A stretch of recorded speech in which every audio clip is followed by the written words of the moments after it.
B.T. Schneider from his latest album, Heroes.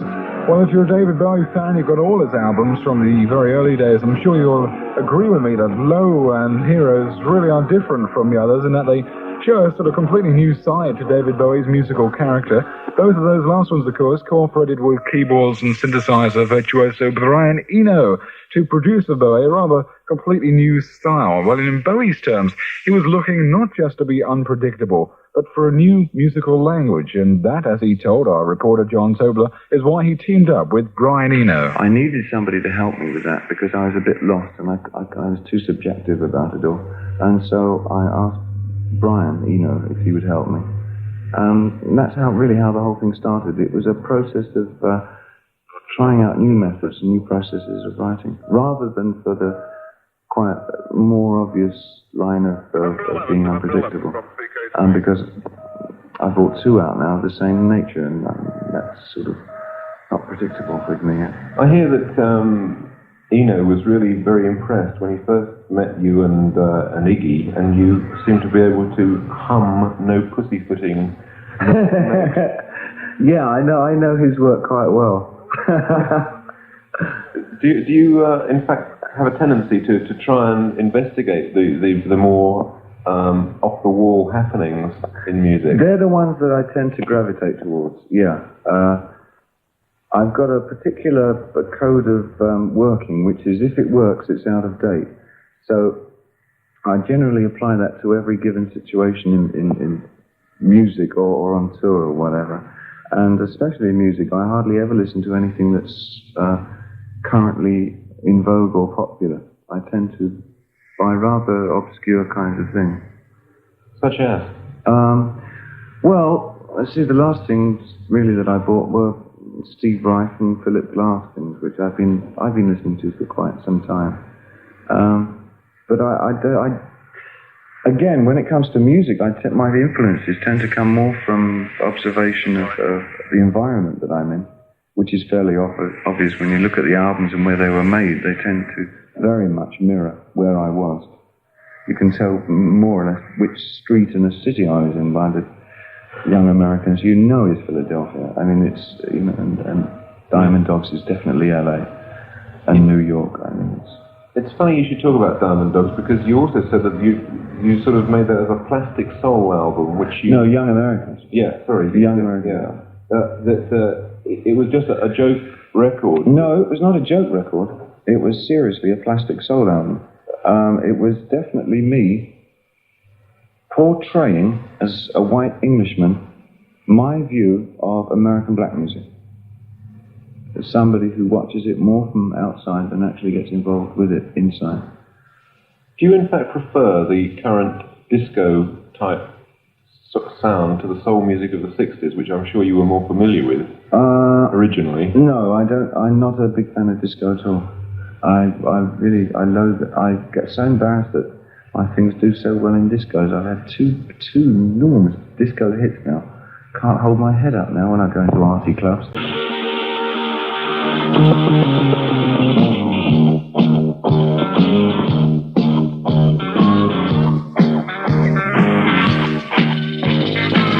Small teen genius snuck off to the city, strung out on lasers and slashed back blazers, and ate all your razors while pulling the waiters, talking about Monroe and walking on Snow White.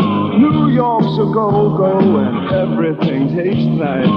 Poor little greenie.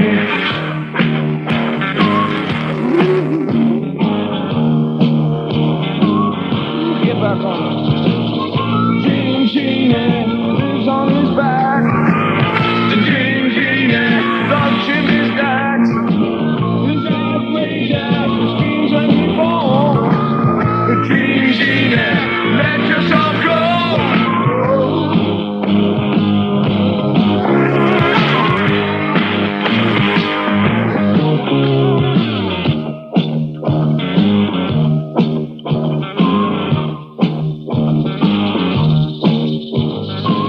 Like a man, but he smiles like a reptile. She loved him, but just for a short while. Scratching the sand, let go of his hand. He says he's a beautician, sells you nutrition, keeps all your dead hair for making up underwear. Poor little greenie.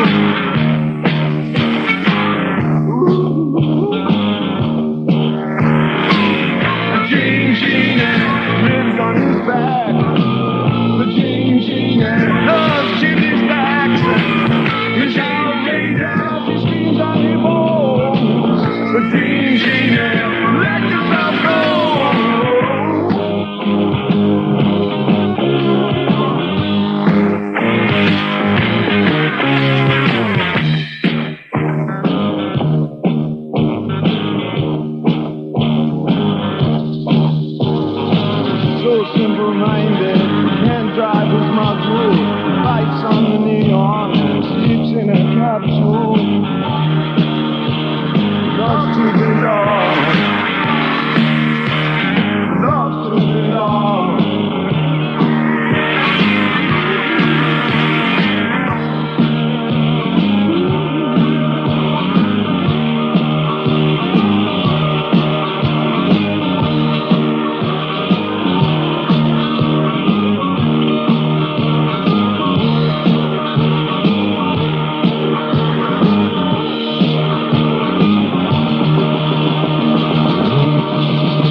One of Bowie's embarrassing disco smash hits. That one's from 73, of course, Genie.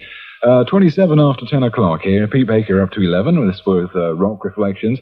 Back with our interview with David Bowie. Of course, Bowie is going to start a new world tour early next year. We asked him exactly who he will have backing him. That's very difficult to say at the moment.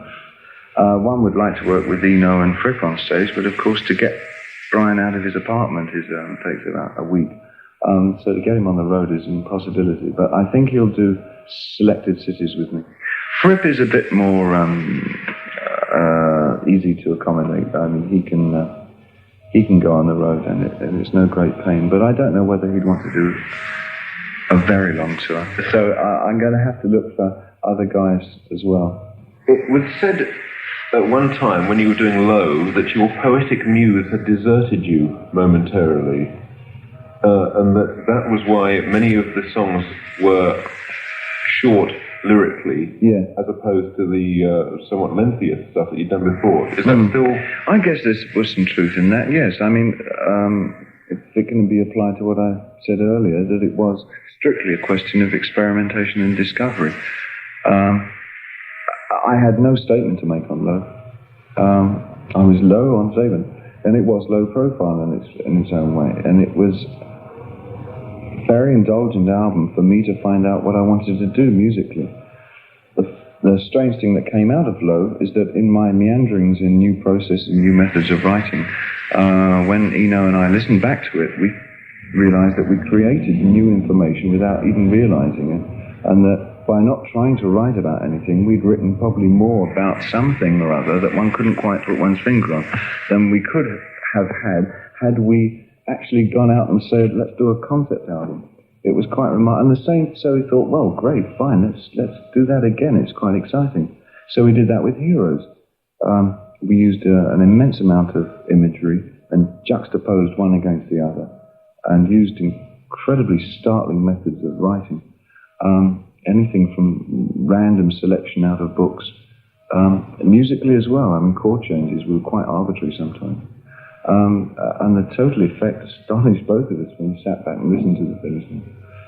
Do you intend to pursue this direction rather than getting back to the more lyrical? Yes, we always said, because we're both artists, you see, we both said that we do a trilogy. So, so our triptych will be completed. We will do one more at least.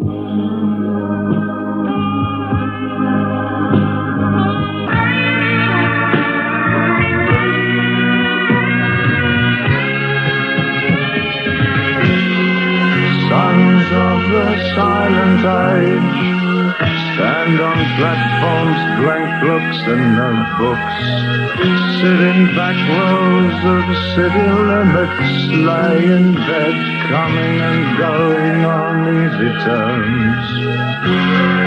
Sons of the silent age pace their rooms like a cell's dimension, rise for a year or two, then make war, search through their one-inch thoughts, then decide it couldn't be done. Baby, I'll never let you go. All I see is all I know. Let's take another way down the sound and tons of sound. Baby, I'll never let you down. I can't stand another sound.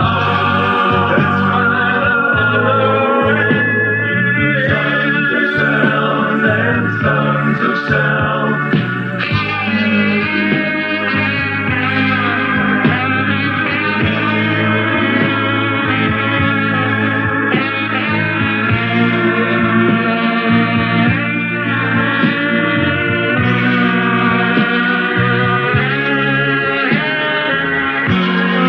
Sons of the silent age, listen to tracks by Sound Therapy and King Dice. Sons of the silent age, pick up in bars and cry only once. Sons of the silent age, make love only once, but dream and dream. Don't faded and out of life. They never die, they just go to sleep one day. Baby, I won't ever let you go. All I see is all I know. Let's take another way down. Sons of sound and sons of sound.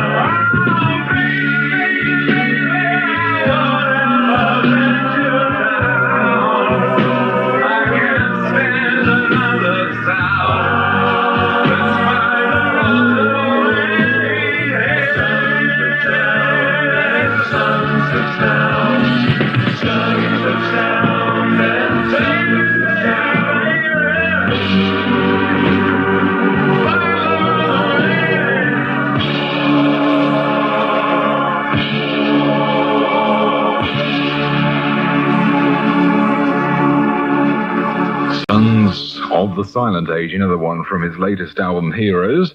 27 away from 11 o'clock on Piccadilly Radio. We next asked David Bowie about his relationship with Iggy Pop. Of course, he writes quite a lot of the lyrics on Iggy Pop's last two albums. We asked him about this. Well, one must look at it this way, that Jim hadn't worked for at least 2 years, had been through some very bad times, and needed more than a little bit of support, emotionally and mentally, as well as sort of, materially.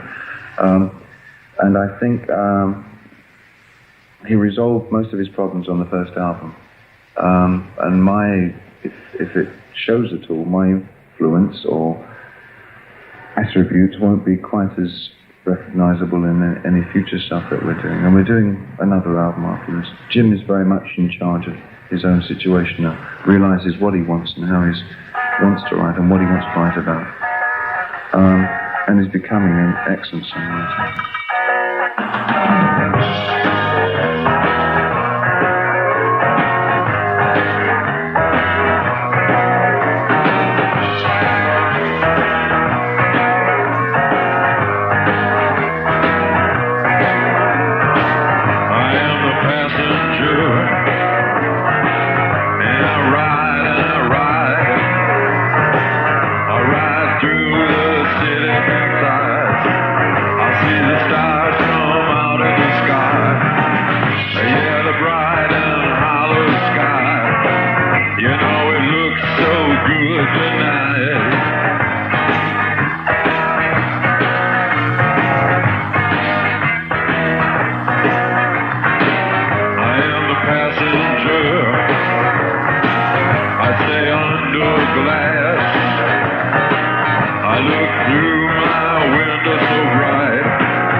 Stars come out tonight. He says the city's ripped back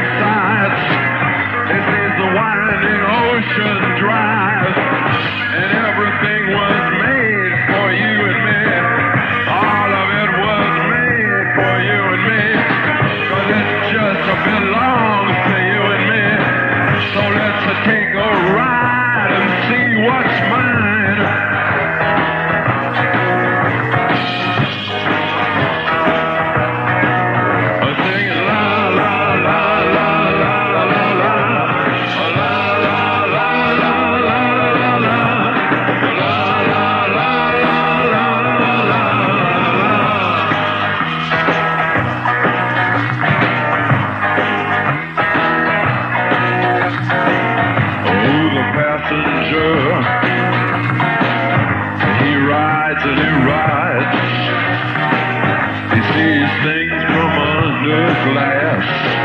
He looks through his window inside. He sees the things he knows are his. He sees the bright and hollow sky. He sees the city sleep at night. He sees the stars are out tonight. And all of it is yours and mine. And all of it is yours and mine. So let's ride and ride and ride and ride. James Osterberg or Iggy Pop, and very much Bowie influenced The Passenger there.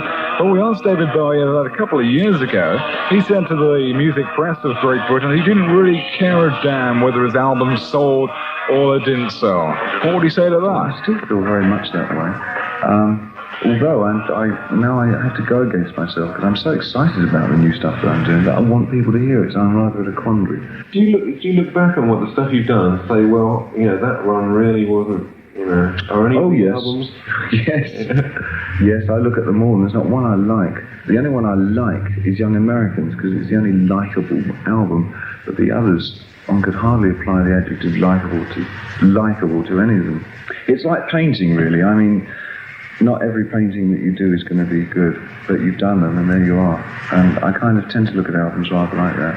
I admit, some of the ideas didn't come off. There's some good work in there somewhere though.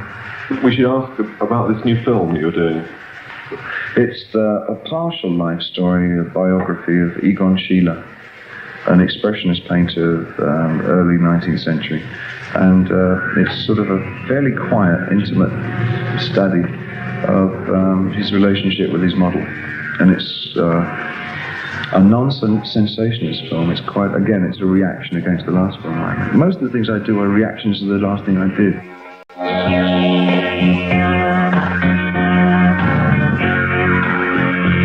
Kilometers on the red lights. I was always looking left and right. Oh, back. Always crashing in the same car.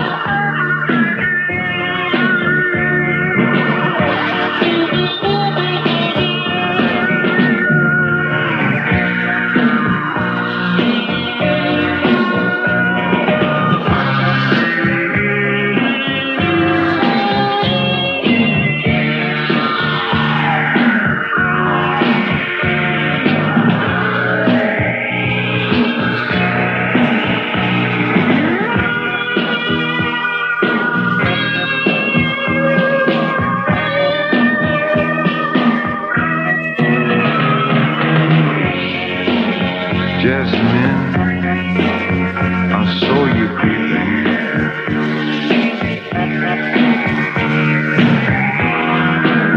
So put my foot down to your floor.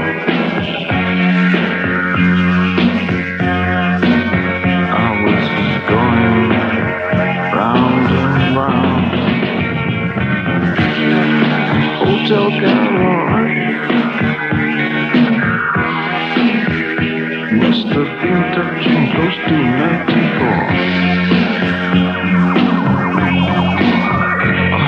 But I'm always crashing in the same car.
crashing into same car. It's from the Low album by Bowie.